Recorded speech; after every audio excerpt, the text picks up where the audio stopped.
Okay, so it's 4:30. I don't know. It's like I feel like I'm not really sure what I'm gonna talk about. I mean, I kind of feel um, like I know what's sticking out in my head, but it's just like I don't know what I'm all gonna be talking about. So I gotta start talking. That I was looking at I was just looking on TikTok, and man, I'm uncomfortable. Fuck. God, I'm gonna be really wiggly. I'm like, this is the thing with what I said about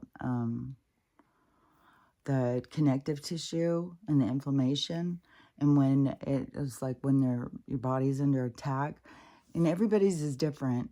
I would think people who have like autoimmune of some type would understand, but I think some people would just start recognizing different ways their body's communicating things, but that it's like I'm sit in one thing, like I don't know what happens. It's like it starts to hurt too much. It's not like it goes, I don't know how to explain it, but it's just like you gotta just move. And I know that's fucking poison. I know it is. And how much fog, like it does not make sense. It makes no sense. Like the fog thing every fucking morning. Like fog was like a certain kind of weather that would create fog. Now it just is, don't matter what the weather is, it's just fog. So, and I've got such a headache too. God, just moving my head just like that is like, oh my God. And headaches is what started my whole fucking nightmare. Like I definitely um can see how man, the things that I've been going and thinking about and stuff, it's on so many levels. And so when I'm trying to explain it, it's not like you have to see it on the same level because there's lots of levels. That's the thing, is everything, every experience has got multiple levels of understanding to it. And um, everybody has their own level of like communication. And I feel tired. I just really feel out of it. And there's more videos of the heads up in the sky. So I don't know. That seems, I don't know. Is it Project Bluebeam that they're doing something? Is there really all these beings that are watching? Well, I know they're all being watched. Like, that's for sure. But it's just, I don't know. There's some spooky to it. Spooks the fuck out of me. Um, okay, so let me think. Let me get myself squared away here. If I can get myself on track. I feel really out of it. I have a headache. I feel weird. The dogs did wake me up, and that always does make me feel more out of it. But it's been uh, so many days of being so. Especially now that Dickie is here, like he came, is that makes me even more out of this world and more in the other world, like the communication space or whatever, and which makes me even feel weirder. It's like I feel so much like everything is a dream. And so everything just feels weird, man. But I'll tell you one thing, with Dickie being here is that it's like it gave me a lot of different types of confirmation. One thing that I thought was cool was when I really all of a sudden realized this yesterday afternoon. Um, like, because like, while he's around me, he's like, I don't know, he's happy and kind of nostalgic and kind of like fast. Like his energy is like fast, like it's excitable. And because a lot of times when people first pass, it's different than that. It's like that they've got to, they're kind of running around comforting everybody, but they can't really get to them.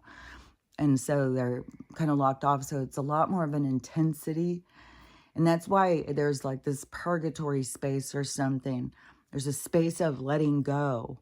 There's like the space in between, because there's such significant difference in the worlds. And you got to remember, you're used to this one because you're here right now and you're programmed to think this is it.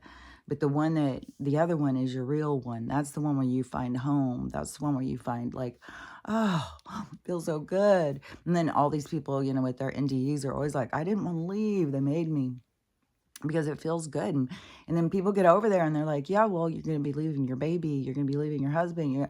And people are always like, I don't care. They'll be fine. They'll be fine. It's so different, because when we're in this world and we feel like, oh my God, what would they do without me? It's like very, very significant difference. But that is what teaches me that it's the shell carries so much of the emotions and stuff that you're feeling.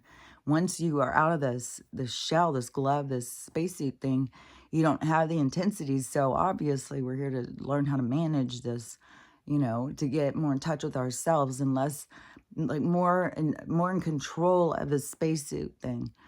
So I think that is why there's so many challenges, like in our emotions, and being able to connect with the other side and connect with our true communication and stuff like that. Yeah, I totally see it as like when you're birthed into this little rocket, and right away they create this interference, this static, so that you can't make out with your guides, like the control tower is telling you. And so, and I swear it's a part of the soul's journey, it's a part of the game. Like the soul isn't being tricked. Like, oh man, I didn't know they were gonna do that. No, the souls are like big ego, and they always think, well, look, I can get over that. I can do that. I think the souls are just really, always think that they can do more, but then they get in here and all they face is limitations, and then there becomes like this battle zone inside of self.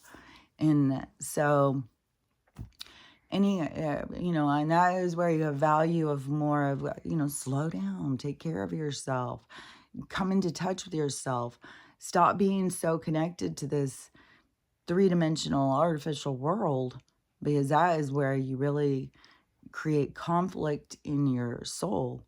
So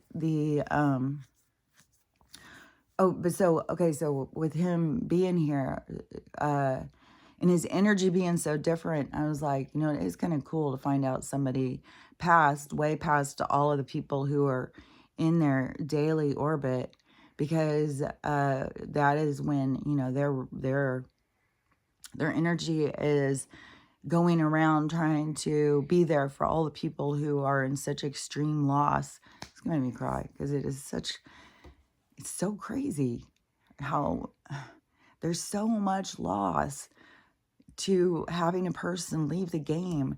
It's such an impactful thing. And so it has so much to do with us learning and lessons and stuff. It's just so impactful, man. And it, to me, is like, I'm definitely in my replay of things. I know what things stand out to me, being true to myself. Really, as I've figured out, like, fuck, man, I didn't go after what I wanted. And it's so trippy, because it's so true how this is all turning into that. It is like, I don't know how to explain some of this stuff. But like I had said, like this healing journey, I was like, in your life, you're running from yourself. You're embarrassed to yourself. You're embarrassed to your family. You don't understand yourself. Why do I do this? Why do I think that? You're just like constantly so hard on yourself. And everybody comparing themselves to everybody else. And it fucking trend and looks can fucking wipe you out, man. And so you have all these people who are just, everybody's just a wreck. And not feeling good about themselves and stuff. And then so we all just develop these toxic ways of trying to survive. And then we all start just fucking playing games with one another. And everybody becomes more comfortable with playing games than they do with being real and authentic. Because that's scary. That's vulnerable. That's putting yourself out there. That's showing a side of yourself. that, you know, you're scared it might not be accepted, and that would hurt way worse than putting on a fake ass person and having that not be accepted. Man, I'm really trying to hold back tears. This is so fucking emotional. Ah, fuck. God. Humanity. Jeez. The micro, macro, everything's showing. There's so many holes. So anyways, I'll go back into other where I was. Is I don't know, got me off of what I was seeing. But so him passing all that ways back, and him now, you know, and knowing how it works, you know, that then, and I don't know how long, you know, it takes. I'm sure he still has people who are in mourning, and then it really is trippy when you start realizing how many people are leaving. Like, fuck, dude. Like, man, he was 55 years old. He was having bad health at 50. I got my brain injury at 48, so obviously I was having a lot of bad health at 50. I was, yeah, and then I had collided. Like, I was sick as fuck. I thought I was dying. Fuck, it's weird how there's like, oh my gosh. Because what's so trippy is because to most people, like, some of this stuff is hard to explain. Because to most people, my relationship with him would have been very insignificant. But to me, it was one of the most impactful things. Like, I'm not exaggerating when this, like, he went forward with me, even though he was still behind, living his life, which was the life he was supposed to live. It wasn't supposed to be this other thing. It wasn't supposed to be where, you know, I found myself and stuff. But the thing that's weird is that you go through all this part, and then you look back, and then you see, like, that's when it all started. That's when I started failing myself. Like, I failed myself way before that. I'm not taking care of myself. But when it came to love,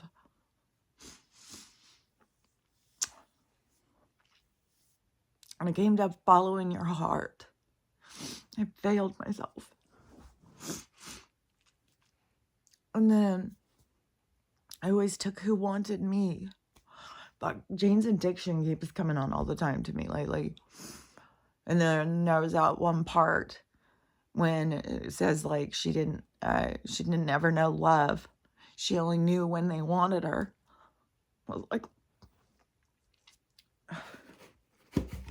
man, because I don't need to. If I knew the stuff I was going to talk about, I probably wouldn't. Like, because I don't ever know, like, it's going to be so fucking emotional. So, but that is when it was, like, I started feeling myself. Before that, I was, like, I was a troubled teenager. And it was during the 70s, and there was a lot of drugs. And it was different kind of drugs than, like, I don't think people were getting all addicted to mescaline. I was pretty hooked on Quaaludes, though. And I always liked that kind of stuff because I've always been very, like, intense and hyper and stuff.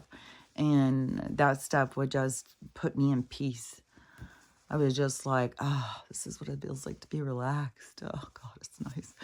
I was like, I needed it artificially. I didn't know how to do it for myself. Everything was so intense. And, you know, now I look at it, I'm sure, you know, I was probably feeling a lot of other people's energy. I didn't know how to manage myself. And then, you know, we go through all of these things, learning it. And that's what's so trippy is you can go far away from something and look back. And then all of a sudden it's like, geez, there's a lot of lessons there.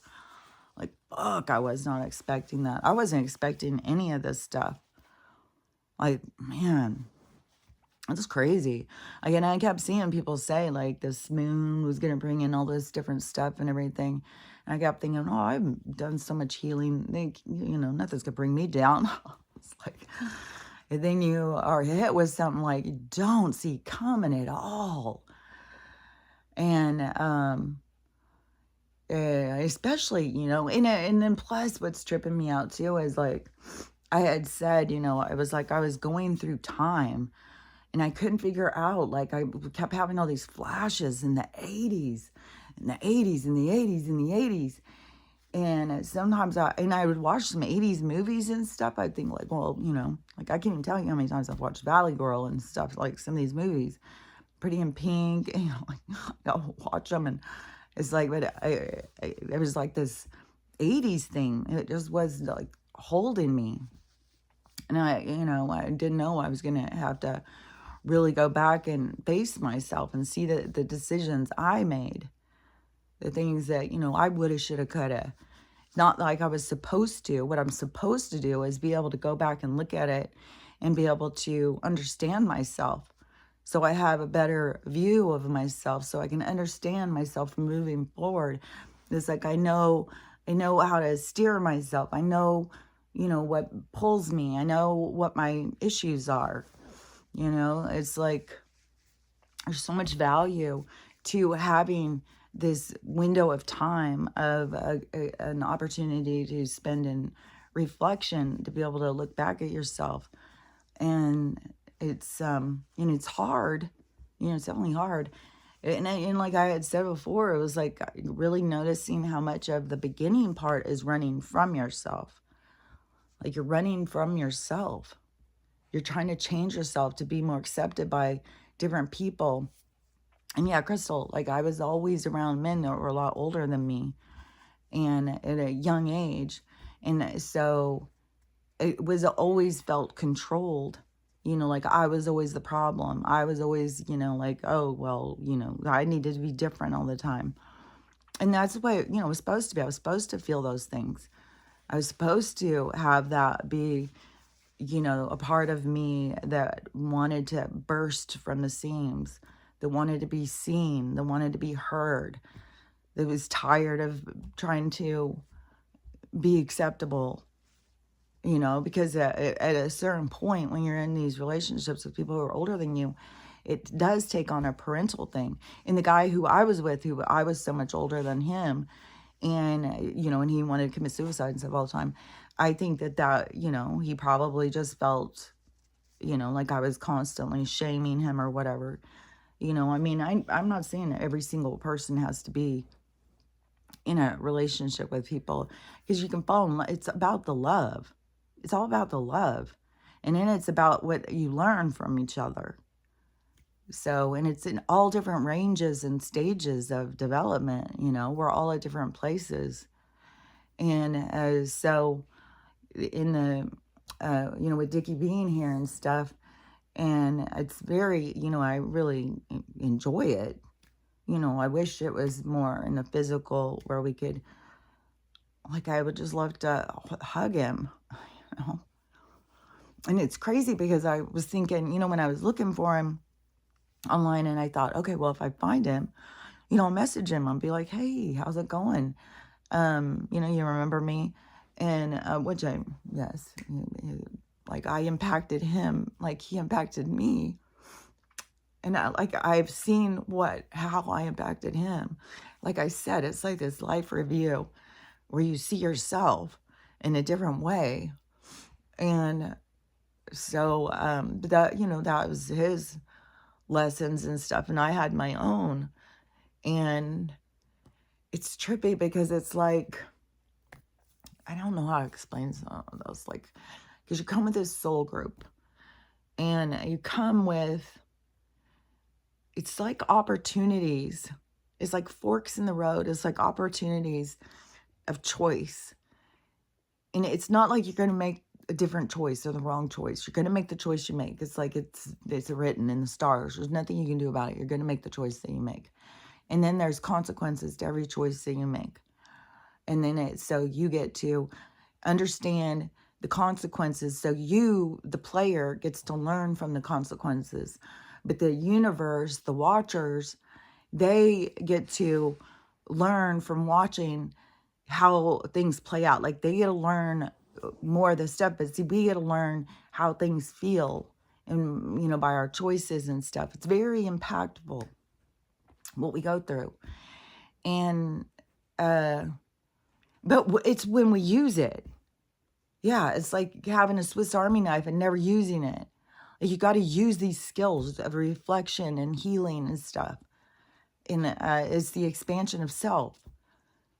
Before that, you're restricted. You are dimming your light. And the more that you put favor upon self, the more your light brightens. So the, okay, so let me think for a sec. So I am being around and getting a lot of like, you know, you'll think of things and stuff, and then you get this other information back, and it's like, oh yeah, I didn't think of that. And so it's emotional. It's very emotional, and it's emotional just having him around. But when I went on and I was looking and I was thinking, you know, of talking to him, you know, I wasn't thinking like, oh, you know, we'll find each other and get back together or something. It's just like, you know, just somebody who was so important to me in my life. It was like almost like a closure or something of a, you know, about a completion. Because I didn't realize how much I left things hanging. God, man. It's weird because your insecurities, your low self, your insecurities and your low self-esteem affects other people. And you just don't realize how. You know, like when people are being ghosted and stuff like that, it's because the people who are ghosting them don't know how to handle they don't know how to handle it. So it's because, you know, of the whole thing of being vulnerable and you know, most people don't want to hurt somebody's feelings. Most people don't know how to say, well, I'm just not interested or something. And that wasn't the case with him. Oh, I was interested. I just needed him to be the one who made all the moves. I needed him to be the one who was vulnerable. And even when he asked me, he would ask me, you know, and I would, God, when I sit there and see my stupid ass fucking smirk on my fucking face, I just want to smack it off. I was like, God, Kelly, stupid ass. Fuck. It's so weird how your insecurities get so... Fuck, I lived a life of insecurities. So I had a lot of stuff to heal. You know, a lot of stuff. And what's cool is, one of the things that's cool is because, you know, like I said, to most people, him and me and him, it was insignificant. You know, it was like, you know, get over it, Kelly, for God's sakes. But the bond was something like I didn't understand, especially at that point in my life. And so I've got a lot of things coming into my head right now.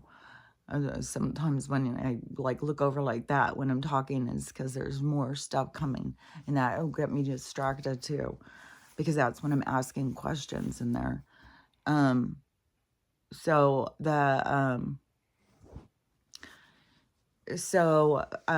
him coming, like, and he came before I knew, and that, which was tripping me out, because like in nature and stuff, like I keep saying, like we're supposed to get, like I know things all the time beforehand, all the time.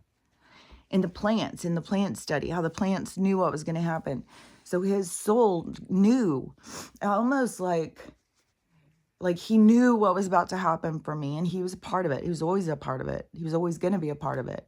It was already set in motion, like from the very beginning.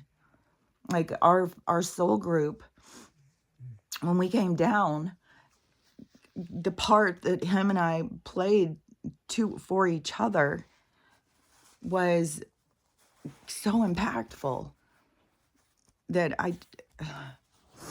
it carried on way beyond that time period. And I know how impactful and how significant it was because of how him coming back. And I know the energy, and I know like what he's telling me and what he's showing me.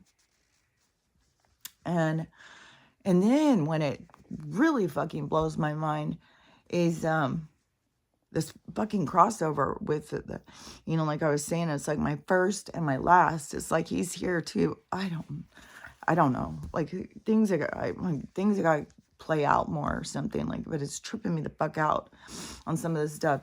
And I keep getting all sorts of crazy synchronicities, like so many. Oh my gosh, his name, something popping up with his, like crazy stuff. And then when I was looking through that memorial page, that is when when I saw it said memorial, I was like, okay, but maybe he's just his memorial to his music or something. But it was, you know, to his life. But but when, okay, I got lost for a second. So, oh yeah. So when I was looking on there, and his friend who had done this page, in some of the comments or something, they were talking about how much he loved Elvis. And I was like, oh, I don't remember that. I didn't remember him loving Elvis. I just remember how much he loved Peter Sellers and Inspector Clouseau and the Pink Panther. Like, oh my God, he was like a child about that. And he loved it. He loved him. Inspector Clouseau. That is like his sense of humor. And so I look over at my albums, and what album's on the top? Elvis. I was like, what in the holy hell chances of that? It's always Led Zeppelin. And I was like, what? So I was like, okay, I'm not crazy. I know you're here. And then his energy was so excited, like that. Oh my gosh. But he came beforehand, because I said like that day before, it was like he came through my TV on this song, and it pulled me back to this time where I was with him. And then the next day, you know, where I was like, you know, wanting to look and see what was up with him. And then find out that he's gone. And then him, like, it was like zoom of him to be there. And that just shows me, like, the people, when they pass and stuff, they are right there for us. This is something that I always heard too about the Jesus character, because people, you know, are so consumed with him. But as soon as you pull on this person's energy that's out there, they come right to you. So I've always heard like all these people pulling on Jesus's energy. That is, but I don't even know that there's a one Jesus character that was really, you know, I think there was a lot of like prophets and stuff. And I don't know if they tried to merge some together. That's what I've heard. So I don't know. I know that the stories are misleading, that they're there to misrepresent spirituality and to confuse people. So then what's crazy is people go with the book instead of with their internal. They just cut their internal off more to go with the book. And it's everywhere.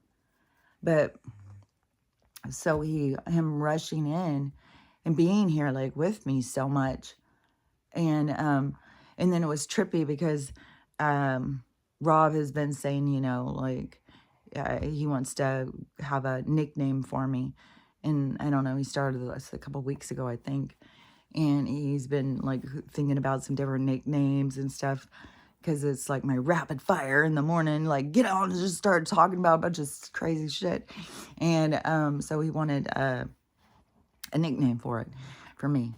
And so yesterday he goes, I think I figured out your nickname. And I was like, okay, what? Or either he told me right in the first message, he said, I think I figured out your nickname. It's going to be Clouseau.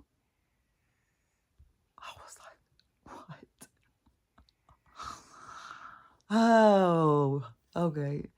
And I was like, it was like very exciting to me where, because he wrote it like clue, so like a clue, and then just so as the rest of the word. And Clouseau is like French Clouseau, Inspector Clouseau. So so anyways, I was just like, it's another way. He's trying to make sure that I understand that he's here with me. I'm not imagining this. This isn't me just coming up with this. And then plus all the stuff I get back. Like, it's so crazy. Like, you sit there and you look at your own self, and it's easy to sit there and think, well, if he would have done this, if he would have done that, if he would have done this. But then when, he's here, and then he's like, yeah, but look at what you did, how you think I felt. And then it's like, oh my God, like our pain overrides everybody else's pain. Like, we don't think about anybody else's insecure, which is so trippy, because that was something when, I feel certain I said it to my daughters too, but I really realized this when I was a teenager, because I was such an insecure person. And I started realizing like everybody's insecure. And it's almost like very self-indulgent to really feed into, well, I'm more insecure. Well, I'm way more insecure than you guys. I'm the most insecure. We're only going to go with my insecurities. The rest of you just get over it. And, but we all, and this is the patterns that I'm talking about, that these relationships, these soul people that come into our thing, come in to push these certain parts of ourselves, to push them to the surface, to bring them in the long game. That's what gets me. Like, I was 17, and then is when I ran off with the guy who was pursuing me so hard. Ended up wanting to murder me and stuff. Like, you guys, oh, God damn. Yeah, when somebody's pursuing you so hard, there's something weird about it. And then it was just so wild as I just like had love for him. And then to see like, that's what he really wanted. There was even a picture of him and Debbie. It was Debbie. It wasn't Donna. Donna was Rick's wife. Rick and Donna, and Debbie and Dickie. And I'd seen Debbie a few times at the shows, because his band was just getting started when I was just getting started. So when I was just started going to the clubs, it was like his band was just getting started, but he was with this new band. It wasn't, he was just getting started as a musician. He was getting started with this new band. And then some of them were married and had wives, and they were really cute, these guys. And they did all these catchy new songs and stuff. And so, I don't know, because we were a following with them from the start. And then it was later on when all these other girls started coming. And then don't forget also, because it was the fucking Playboy Bunny thing too, because we had the goddamn Playboy Bunny, whatever that place was called. And so those girls, I think the two of them, the twins, I don't remember their names, they were always hanging around. And Mike, the drummer, he was super tall. And the twins, they were super tall. And I don't know if he married one of them and the other one was around all the time. But some of these girls, like the bunnies and stuff, they would just go and sleep with all these guys. The rest of those girls, they were just like, we're friends with them and stuff. I was like, those girls walked in and it was like, oh, the bunnies walked in. Oh, there's the bunnies. There's always a fucking bunny. So there was that whole thing too. And then there was and then once they got super popular, it was like, oh my gosh. It was one thing when it would just, it was when the girls from high school were coming. It was Kelly. And it's so weird how she ended up being Kelly Ferguson. I saw it in all these pictures. She was the Kelly who married, like, she was the next, I don't know. It's very strange when I look at all these synchronicities and stuff. But, and she was so different than me. She was so confident. She was so, I mean, she's like, if I was sitting there, talking to him, she'd step right in front of me, that kind of. Uh, so she did get what she wanted, and that's what he wanted, is that. But when he was with Debbie, see, they hadn't been together very long. And then I was there all the time, and I wasn't somebody who, I would, I don't know. There's a weird thing about me is that most people, when they're around me, most people feel like I'm flirting with them all the time. Like there's just something I put off or something. And so, I'm not going to sit there and act like I'm all innocent. I'm sure that, I put off some flirty vibe or something. But whatever it was, that where he started staying and hanging around me or whatever, is that I don't, because it seems like the first time that we ever had slept together, I was at my apartment. Like I was already living by him, and he was out jogging or something, and he stopped by my apartment. But we could have already been together before that. I don't remember. But then I worked at one of the bars where he played and stuff. So our lives became intertwined for a while. And then where it was, and then, he was already married. And then when she left him, and then, he was asking me, because that's what he wanted. Like he was that kind of guy. And I couldn't see that. Oh, man, I fucking went through so much hell after that. It's just so weird when you look back. Fuck, dude. God, I went through hell. And then it's just like, fuck, if I just would have been a healthy person and wasn't here to go through all this other stuff to learn how to be a healthy person. And that's what's so weird. It's like, he was at the beginning. It was like, you make these choices, and you make these choices based on your insecurities and stuff. Like, there's nothing you can do about it. There's no way that I could have changed it.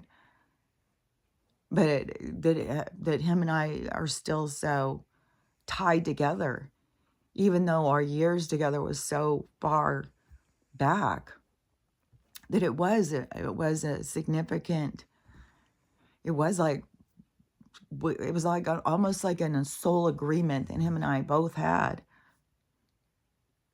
Like, this is going to push us into this new thing. And I don't know, what his and Kelly's life was like. I don't know how long they stayed married or whatever. There's a bunch of pictures and they look older. And he stayed doing music and stuff. I don't think back into like a real popular band like that, but I don't know. As bands, when certain players and bands and stuff, they build up, a support group. And so they always will have their people who are there with them and go out and listen to them play and enjoy their music and stuff. And those are really cool friend groups, really supportive. Like, I love the whole music. And I don't know. I've talked about so much music and dancing and the lifestyle and stuff. I just love it. And I think it feeds our soul. I think it has to do with feeding our souls where it needs to be fed. And then, but it really has shown me, like, fuck, man, all that time back, and he's still such a huge, like, it was such a huge part of my life, but it wasn't just to me. And that's kind of like what I would have wanted to hear from him. Like, if I would have made contact, and then it's like the universe is showing me even more than what I was asking for. So in the physical, yeah, I wanted to hear it. I wanted him, to say, yeah, I don't know. There's, I think, kind of a sense of like, I wanted him to be hurt by me. I wanted him to care enough that I hurt him. And what is also true, this was hitting me hard yesterday. Let me see, because it just zoomed in. Hold on. Oh, yeah. It was almost like back in those days, it was like I wanted to be broken.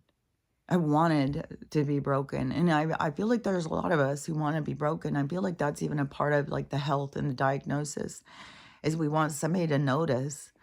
We want somebody to care. We want somebody to fix us. We want somebody to give us direction. We want somebody to be there for us, And I was definitely, you know, played the broken person.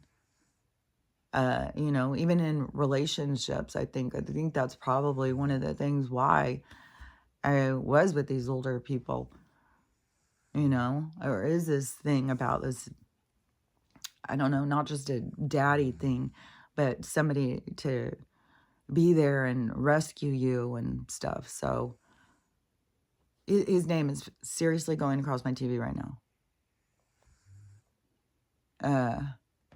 Is so, um,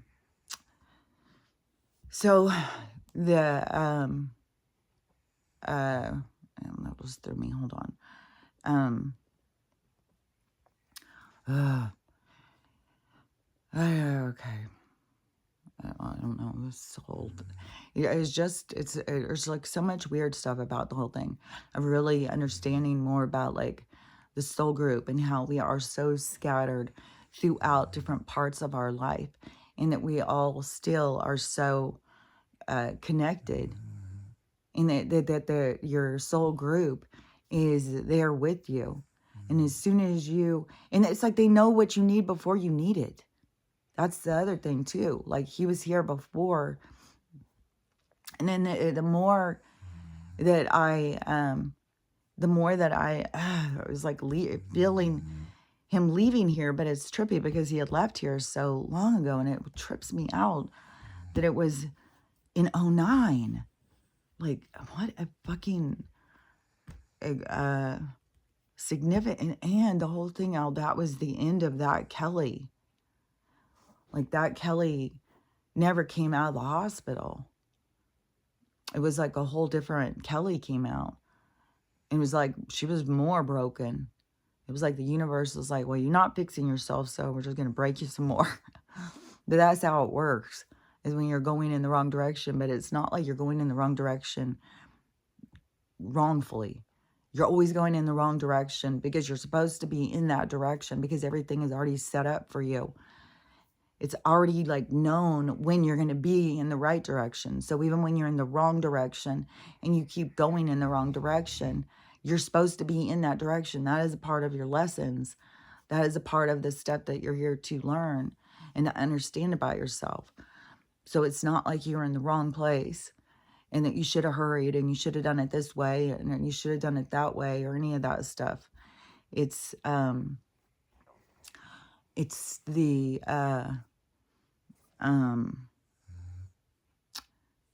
this label thing that goes by, you know, the Dickies pants, the label thing. It's and it keeps popping up everywhere. So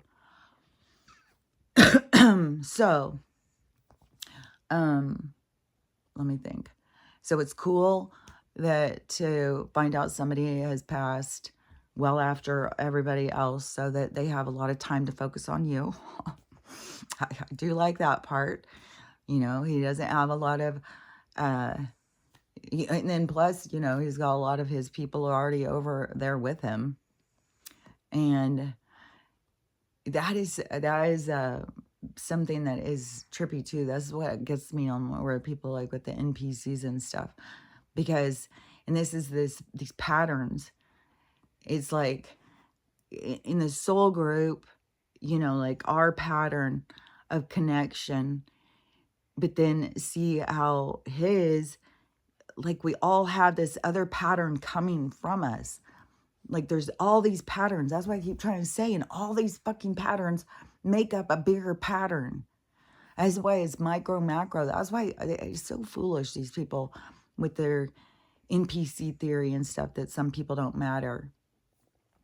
And everything right now is to push people to start trying to really understand that everybody matters, even with the people who are so hateful towards Donald. Can you see how they keep trying to be like, oh, well, now they tried to kill him again. Oh, well, now there was a bomb. Oh, well, now there's people who were sitting behind him. Now they've been poisoned.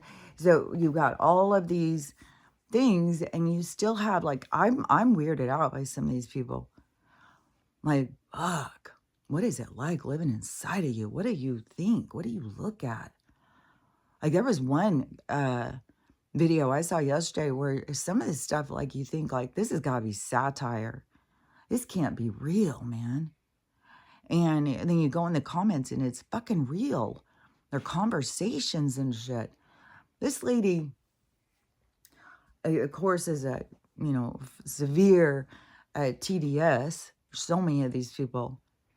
It's like, get a grip on your fucking reality, dude. And then plus, like, dude, do you have a problem with math? Can you not see the size of his support compared, like, I mean, it's weird. It's weird. But, so her video is talking about, she really cannot believe how people try and say that Kamala, doesn't have the experience it takes. Like, are they crazy? Are they ridiculous? She has been in 3 branches already. And that she is learning everything about government. Like, she's the perfect candidate. She's a perfect person to have in there because she knows all these branches. All the people in the comments were like, I was like so weirded out, man. Oh, I said a comment. I said, well, she'd have to have done a good job to be like, oh, she's done such a good job. We want her for this job. But they don't think that. Like, well, we're not going to look at that, just because she says all this shit, does all this shit. Like, she still was there. She still worked there. Well, fuck, I've worked at a lot of different goddamn restaurants. I did work at, let's see, I worked at Braun's, this hamburger joint when I think I worked there for like 4 or 5 days. And I worked at a liquor store. It's funny too because I was 18 and worked there for like 2 weeks, I think. I worked at Fred Meyer's. I think, for a week. I worked at Home Depot, I think, for 2 months. Like, what the fuck? Just because you work somewhere doesn't mean that you're an expert on it. And she starts saying she was attorney general and stuff. It's like, these jobs, and you have a record to go look at. Go look at her record and then see if you agree with her. Like, go a little deeper. Like, Jesus Christ, what the hell? See how they keep these people so trapped in this shallow world? Like, there's no depth. There's no looking beyond what's right there in front of you. And there's so much going with the diddler situation. There's so many different videos and stuff. Like, this is bringing down the Kardashians. This is bringing down J-Lo. This is bringing down a whole bunch of people.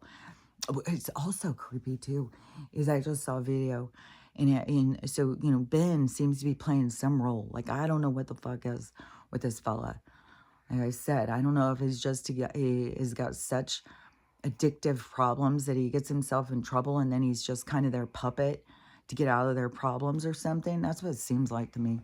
But, so that Jennifer Garner, like, you think like, oh, well, she's just some wholesome, sweet church-going girl or something.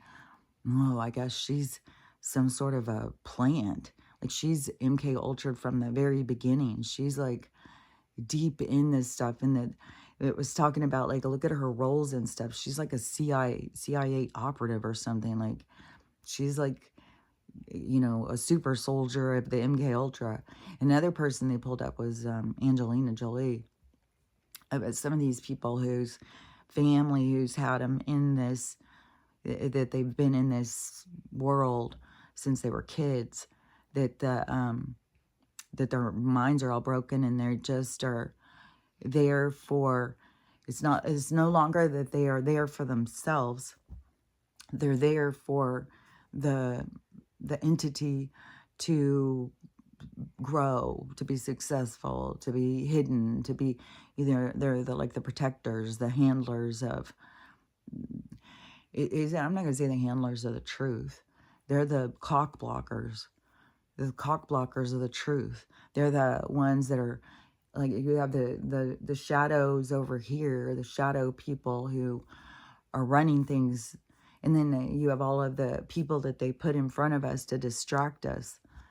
That's something that really bothered me. Like, I'll have to talk about that later. It would be premature for me to say this, but there's something that I do want to say about this, but it would just be premature at this point because I just feel like that's, you know, I felt like that there was certain people that they used as like a jester, and it bothered me, and I didn't know why. But anyways, there's just more to that whole thing. But so how I see it is like, I see it like dodgeball again.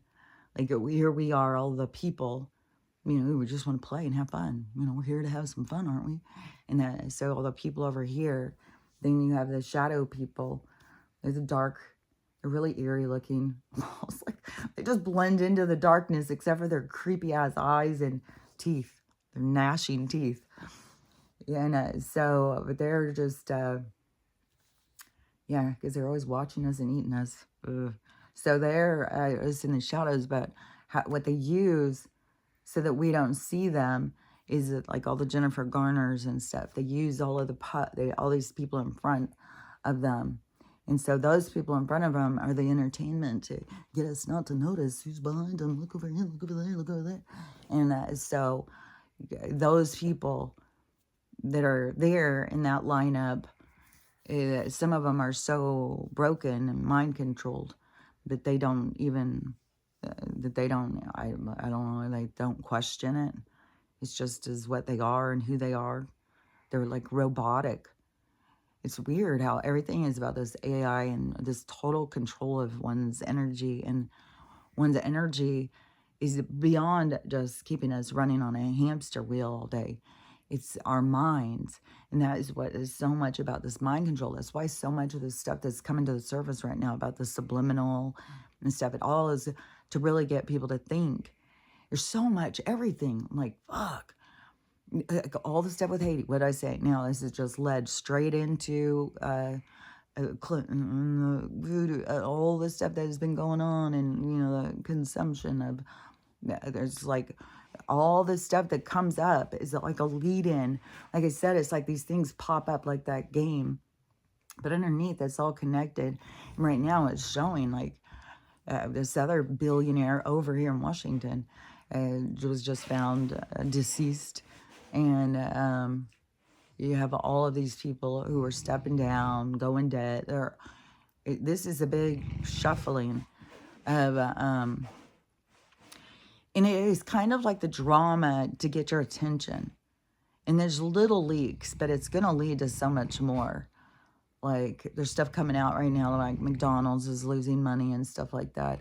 But there's so many people talking about what's being served up and what it means when they say served 360 billion people. Like, so there's so much of the truth that keeps coming, and every time something comes up to the surface, all the people that know the truth start talking about it, which ripples out.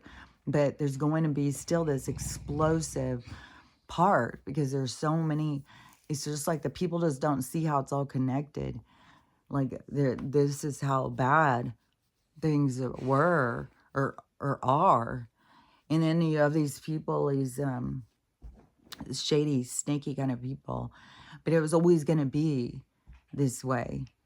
Like, they were always going to have certain people that would be arrested, and they would be, turning on the other people.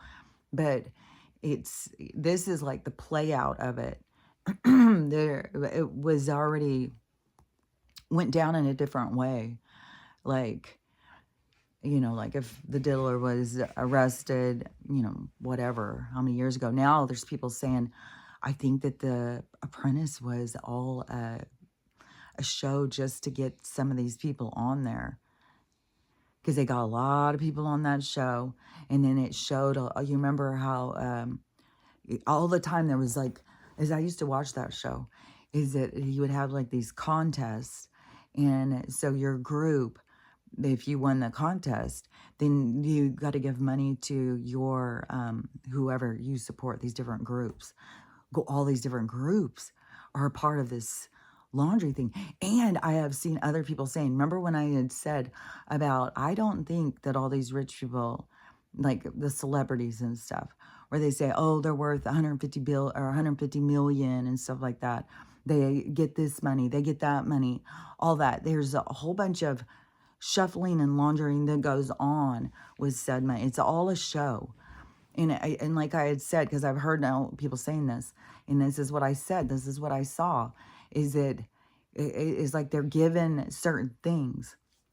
Like, oh yeah, you can have this house, and you can have this plane, you can have this limo, you can have that beach house, you can have all these different things, but it's not like that they can just go into their account and access a certain amount of money.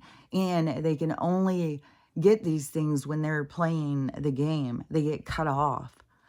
They get cut off. It is a good idea to put your money into certain things, like in the beginning, to put money into certain things that you can sell, that you can get money back from, like art, real estate, stuff like that. So, because they control their money, because like I said, it is still a part of them that is being limited, controlled. Like they can't just, they're not, they're not the shadow people. They're just the entertainment. So so it's still very controlled. And so they don't get to just be like, oh yeah, I've got $150 million in my account and go do whatever I want. That's why some of them, where there's all these stories where they just burned through all this money. But it is like they start getting out of control, probably because they went to one of those parties and woke up and were like, I can't handle it, I need drugs. And then they get out of control, and then the shadow people decide, well, they're a danger. They're going to, slip up.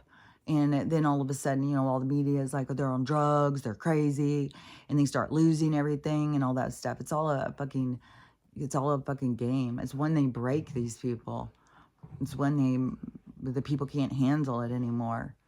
It's like, it's just becomes too much. Because some of the people, they just dive in. I mean, there's people that are coming to the surface now that were still being groomed and prepared, and so there's still a lot of people who are willing to, take it where it hurts, in order to.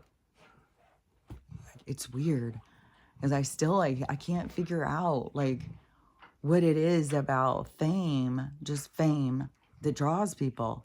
When my sister, when she was so obsessed with that when I was younger, and I would always be thinking, oh, but you're so exposed, man, and so ridiculed, and it sounds like a horror show to me.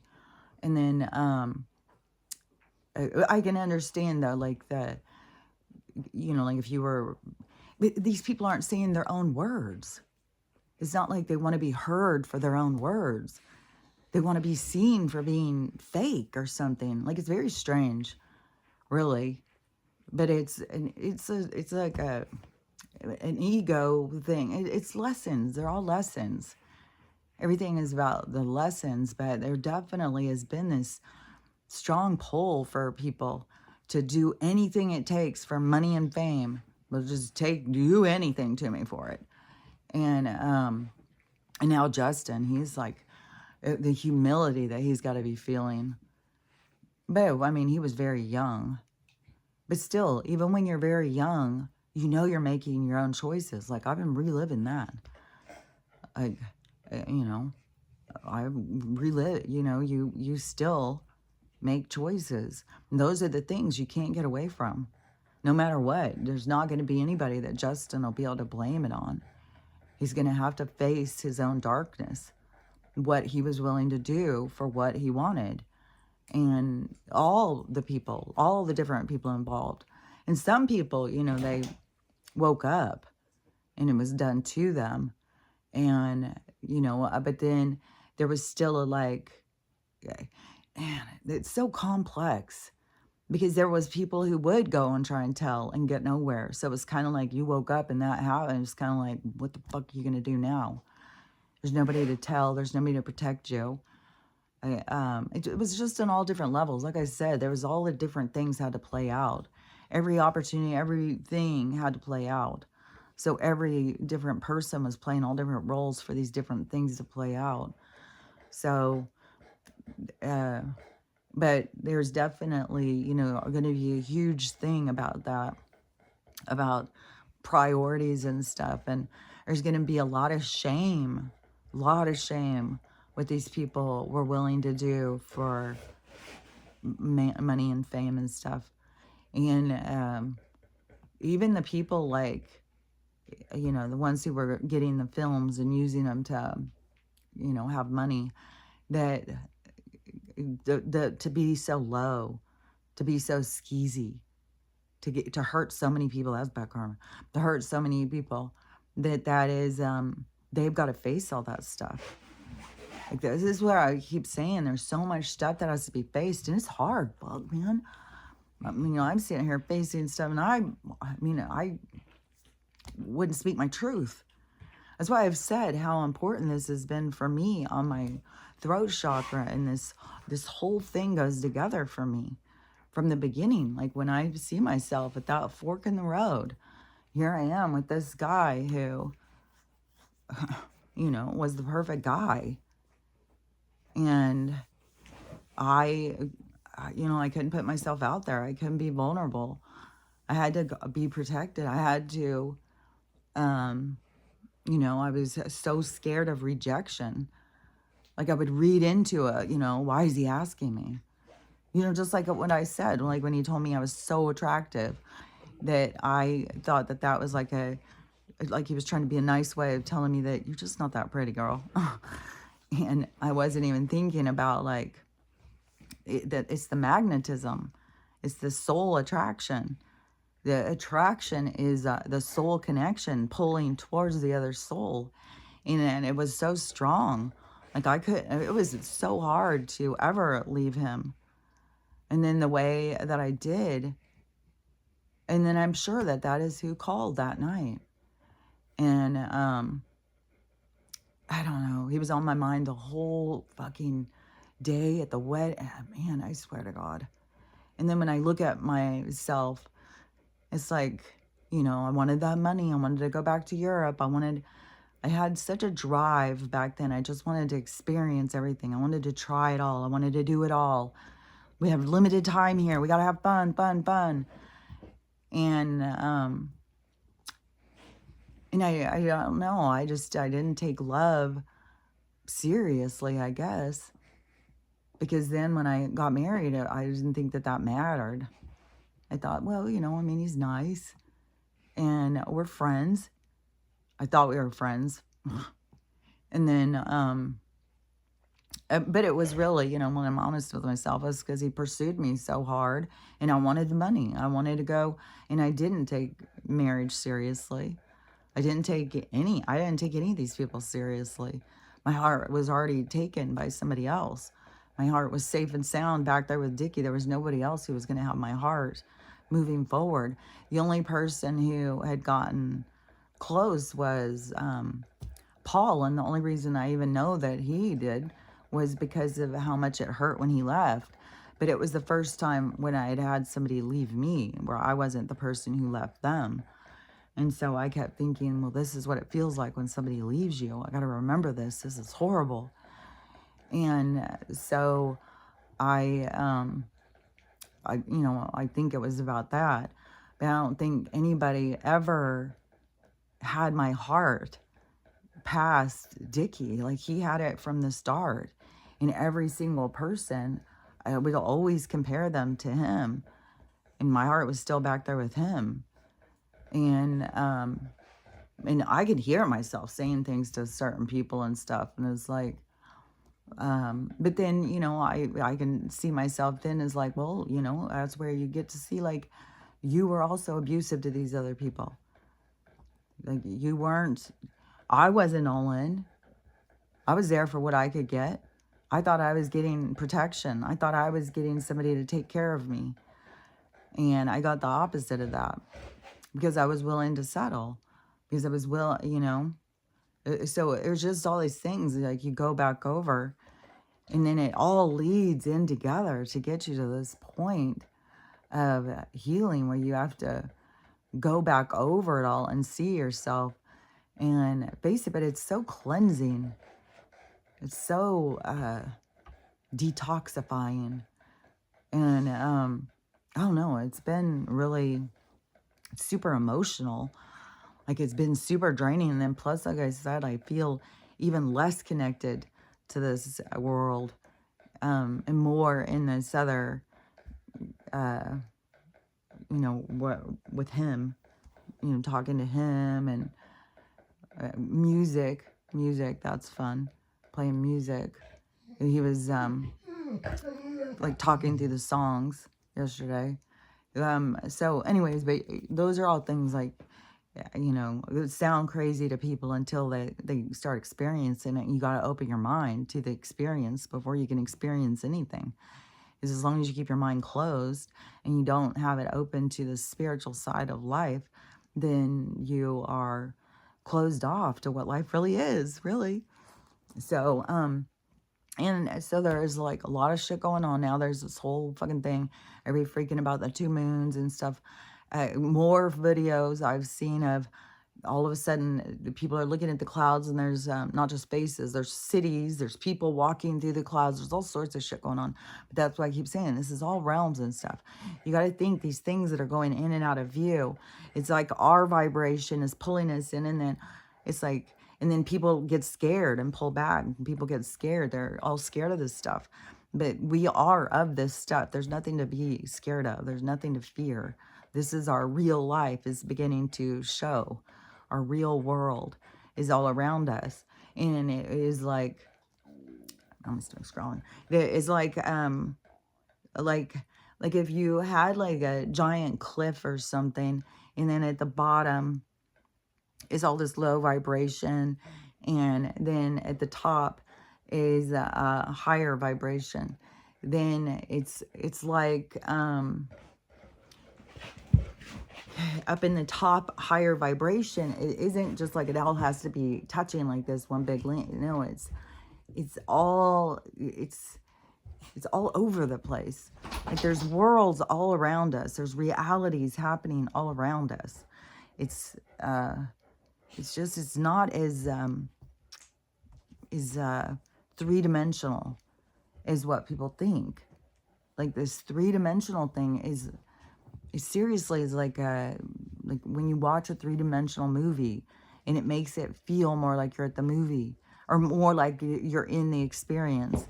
Or even when they get those goggle glasses things, or the, what is that called?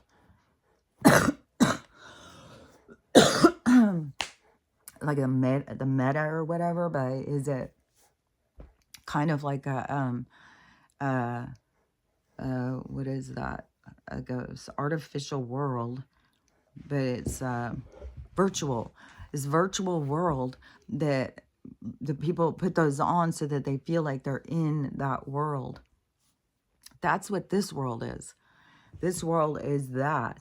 It's like you have to go into it to feel what it really feels like. But this isn't what's real. Just like if you took off those goggles, all of a sudden you'd see you're in a different room, but it's a room inside of a room inside of a room inside of a room.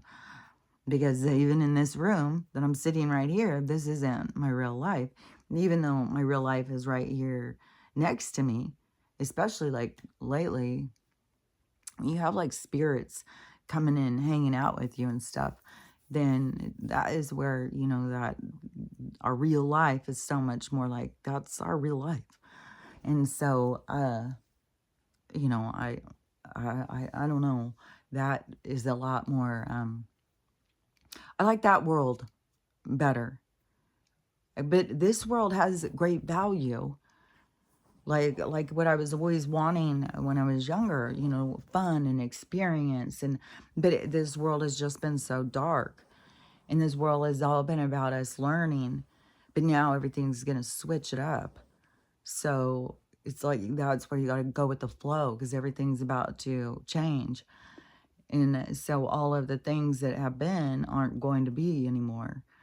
But in the past, going through all these different experiences was very, very trying, very hard. And then so many people, they think that they are their experience. Like, they don't see their own value. And don't even know what the hell I'm talking about because there was something else. But whatever. I think you get what my drift is about all that, I think. And in the different realms and stuff, like everything is so much different than what people think. So you just got to keep letting go of everything, like letting go of like the globe idea, letting go of flat earth. Like I said, that's just another concept. But like the flat earth, like it's all different realms. Like I just feel certain that we're not all just lined up like how we think we are, like what they tell us and stuff. And I feel like that we're gonna, once we start having things more freed up, but there's gonna be big changes too in the land masses and stuff. So there's gonna be a lot of things that are gonna just keep changing. And whatever is all going on in the sky, that is going to be changing. The firmament is going to be going. That's a part of it, is everything is going to open up. We're going to be opened up to this whole new world. And so that's all, everything is happening. It's all happening right before us. And all of the things about them trying to control us, like all these arrests, that should be making people feel so positive and so good. All these people stepping down, all these things happening. And it seems like for sure that we're just like, it's like so close to whatever it is that's going to just send us all over. And I don't know. I mean, there's such a huge thing that they're really trying to get us to all understand that they can blow us up at any time through any device. Any device. I think that they can, like I said, I think even like these heaters and shit. I think everything is wired for them to, whatever it is, with some kind of a frequency or something to make it go. So there's so much of that. So, and I think it's just to get us to really, get off the fucking devices, to start taking it more serious, to stop making it your whole life. So I think that is a part of why there's so much of that that's being said and talked about and stuff. But there's those things are all going to keep on everything's going to keep on going to push us in a certain direction, to get us off our phones, to get us off this corporate food. And there's more and more, like, oh my gosh, the amount of food recalls and stuff. And to me, it's to get you to really realize, like, fuck, this food is dangerous, that they're feeding us junk. And it's not safe for us to be eating it. And so it's a lot more of us all waking up and realizing these things. That's what all this, there's so much stuff. It's like the schools, so many bad things happening in the schools. It's because it's not a safe place to send your kids. It has nothing to do with these. Like, why can't the schools protect the kids? Why are kids being so bullied at school? They're going home and doing themselves in too. It's like, no, this is it's a funneling system. It's a beatdown system. And they do want some of us to fall apart. They do want some of us to become criminals. They do want some of us to turn our parents into drug addicts. It's all of these puppet masters behind. And then, the teachers, the politicians, it's not just the fucking actors and actresses that are up there fucking blocking us from seeing what's going on. The media, the politicians, the doctors, the lawyers, all of these different people, the developers, there's different people who all had some type of insight to see the corruption. And they thought, well, I'm just going to keep quiet about this because I can make money. And, whatever their purpose was, they will have to face them themselves. They will have to face their own intentions. They will have to face their dark side themselves. It's not for, nothing I can do about it. I've got my own darkness to face.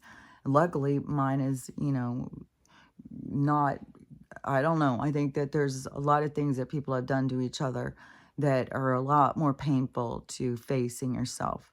Like, it was, it's hard to face, that you treated somebody out of your own insecurities. You were treating somebody else poorly. And it's not like he was a perfect angel, because he could have easily, said how he felt. But he needed me to say how I felt, because he wasn't going to risk himself. But, I did have selfish, bad behavior. The first boy I ever broke up with was,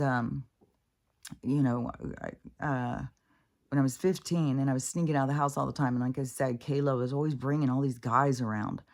And this one guy who came around and fell in love with me, he was 19 and I was 15. And he was my first boyfriend. But I didn't, I wasn't in love with him or anything.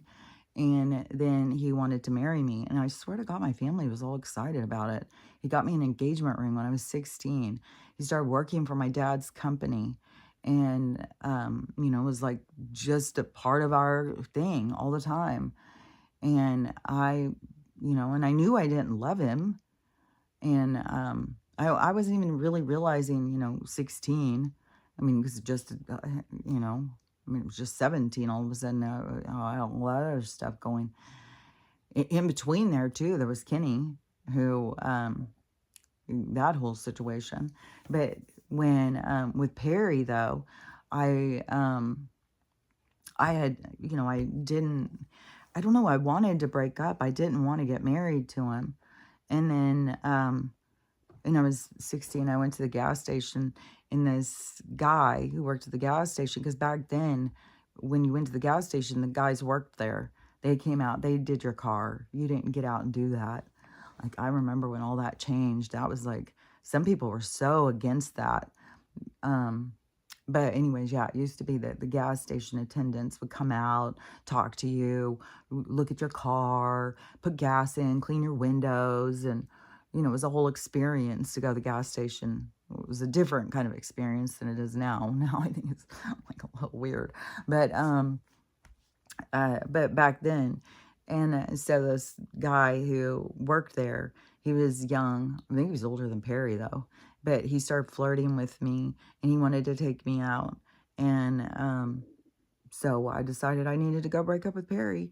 And I went, and I didn't even know that his grandpa had just died. I don't think.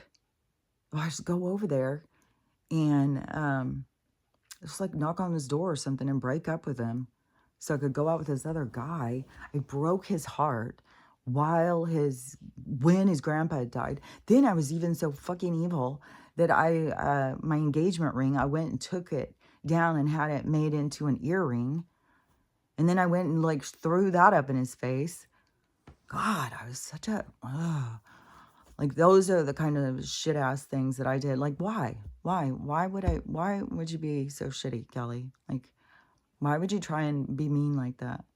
What was the point? Because he loved you? Like, I really feel like I broke his heart. Like, and it lasted a long time. And, because he worked for my dad's company. And so he did end up getting together with somebody else. I think her name was Donna. And, I don't know how long they stayed married or whatever. But, yeah, I was a shit. I was a shit. And I constantly had guys from very, very young age trying to get with me or whatever they were trying to do to me. And so I did have a shit-ass attitude. And I was very, I can't just sit there and say, oh, well, my mom was a monster or something, because I was a monster. And so, and I don't know if I was raising me, what I would have done. Maybe I would have slapped me all the time too. I don't know. But anyways, this is the time where we're here to face ourselves and to see ourselves. And I know there's a lot of people who have done things that are a lot harder to face. And it's, it's just, all you can do is just keep on facing yourself, and you have to be truthful. You won't be able to lie to yourself about your intention. You'll be stuck. There's no way to get around it. There's only so far the lies will take people. And this is the time where the energy is like, the universe is not going to let it be. You're not going to be able to lie to yourself anymore. You have to look at yourself and see the truth about yourself. And it's just getting started. Like, it's just getting started. Like, and when I think about this, because of how much healing, like, I've been focused on this stuff for so long, and how emotional that it was, over the past couple of days, is, there's people who are going to be facing all this stuff and it's not even started yet. Like, fuck. It is, man. I just can't say it enough. It's just, and what really blows my mind is all these fucking people, like these these newbie spiritual people, like, oh, some people are just not meant to wake up. Well, some people are NPCs. Well, and all this stuff like that they think that they're so right about. It's like they're not going to see this coming. And plus, I think so many of them aren't even awake yet. But that how impactful this is going to be when all these people wake up and all of these people have to face themselves, and it's going to be dramatic. Like that's what I've got to say, and it's going to be bumpered up with a lot of other drama, a lot of other changes, because there's a lot of all these things have to be exposed. Like people are losing their mind over Hollywood, just over fucking the diddler. Like what? There's so much more coming. And I mean, like I've said, I think one of the hardest thing, I think the two hardest things that people are going to have to face, that are going to be the hardest on them, is going to be the loved ones that they lost when death wasn't real, aging wasn't real, like all that stuff. And that's where you got to just let it go. But it was a part of what our existence was at the time. Now it's switching, but it was that. That was a part of how things were supposed to go. So people were supposed to leave us. We were supposed to experience loss. We're supposed to go through, and loss is so profound of a learning tool. Like, fuck. And it does show you so much about time and choices, and, so it's very important. But the other thing I think is going to be really hard for people is when they realize how much cannibalism they have been subjected to. Like they've been, it's like it's a part of the mindless consumption and gluttony that humanity has been experiencing, that there's an impact moment about that. There's going to be a part that's going to be very difficult for people. And I think those things I think are going to be the hardest. There's going to be so much stuff, so much dark stuff. And that's on top of them having to heal their own choices while the lights were off, and them not realizing that the lights were going to come on. So anyways, we're just getting started in this stuff. So, you got to just relax with it. I won't just say buckle up, because that sounds too intense. Like, oh, I'm grasping, oh, it's intense. You got to just get more with like, it's all going to be okay. It's all going to be okay. Tupac's back, man. And plus, it's not just Tupac. Bruce Lee. Bruce Lee's back. They've got this guy is this, I think it's really him. I think that's really Tupac, and I think that's really Bruce Lee. I think there's gonna be a lot more people. I think that the Lady Di love child is her. I think that there's gonna be a lot of people, and there is this whole thing about like there's people who were willing to do themselves in to get away from the cabal, and so there's going to be a lot of that whistleblowing that's going to be going on. And the Tupac, he's just out there all over the place now. And I had seen, like, there was like a lead into him. Like, he was already being seen a couple years ago in Jamaica or someplace. And where people were getting footage of him. That's Tupac and stuff. Now this concert that he just did with Snoop Dogg, like, I just saw clips of it. And so he keeps talking, but so him, Bruce Lee, he was saying some stuff, but he's been out there doing the nunchucks, and people are like, his faces that he makes, it's exactly him. And it's like, fuck, Bruce Lee, like, god damn, he'll have some stories. Like, he had to escape all the way back then. And then what happened, like, with Brandon? Like, what happened with his son? Like, I don't know. There's so many in Elvis. Like, everybody, Elvis, that preacher. That there's no fucking way that that's not Elvis. Like the contact, he's married to the person who Elvis was dating. He's like all the things, all the connections in that guy's thing. That is fucking Elvis. But Elvis was a character that he was no longer wanting to be. He wanted to be something different. So he had to let that character die in order to become somebody different.